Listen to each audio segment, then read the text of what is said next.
അതെ,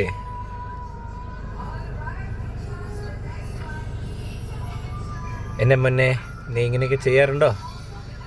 ഇങ്ങനെ അതാ പുള്ളി ചോദിക്കുന്നത്. പുള്ളി ഇങ്ങനെ തട്ടിട്ടേക്കും, മുന്നേ നീ ഇങ്ങനെ ചെയ്യാറുണ്ടോ? എന്നാൽ പുള്ളി കൈ ഒട്ടിച്ചിരിക്കുന്നുണ്ടോ രണ്ടുപേര്? ഇപ്പം മനസ്സിലായോ എന്താ പരിപാടി എന്ന് ഇവരുടെ? ഇപ്പോൾ ആ പെങ്കൊച്ചു എന്ന് പറഞ്ഞപ്പോൾ അവൾ പറഞ്ഞൊരു കാര്യം ശ്രദ്ധിച്ചാന്നോ? ഇവരെന്താ ചെയ്യുന്നതെന്ന് ഇപ്പോൾ പിടി കിട്ടിയോ? ഇതൊക്കെയാ പരിപാടി എവിടെ ചെന്നാലും. അതിപ്പോൾ ഈ പൊതു സ്ഥലത്ത് വെച്ചിട്ട് ഇങ്ങനെ കാണിച്ചപ്പോൾ ഭയങ്കര സന്തോഷം. അത് ഈ പുള്ളി ഇവർ രണ്ടുപേരും കൂടെ സംസാരിക്കുന്നുണ്ട്. പിന്നെ മമ്മൂട്ടി അപ്പുറത്ത് നിന്ന് കൈയൊട്ടിച്ചിരിക്കുന്നുണ്ട്.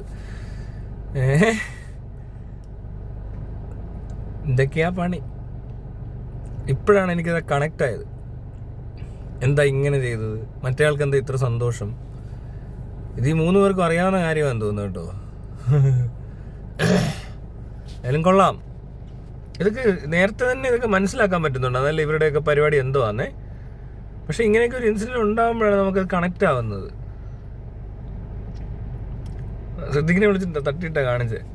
എങ്ങനെയാണ് നീ ഇതൊക്കെ ചെയ്യാ? ഇങ്ങനല്ലേ ഞാൻ പോവാളിയാ, ഞാനിതൊക്കെ എപ്പോഴും എന്നും ഇതല്ലേ എൻ്റെ പണിയെന്ന്.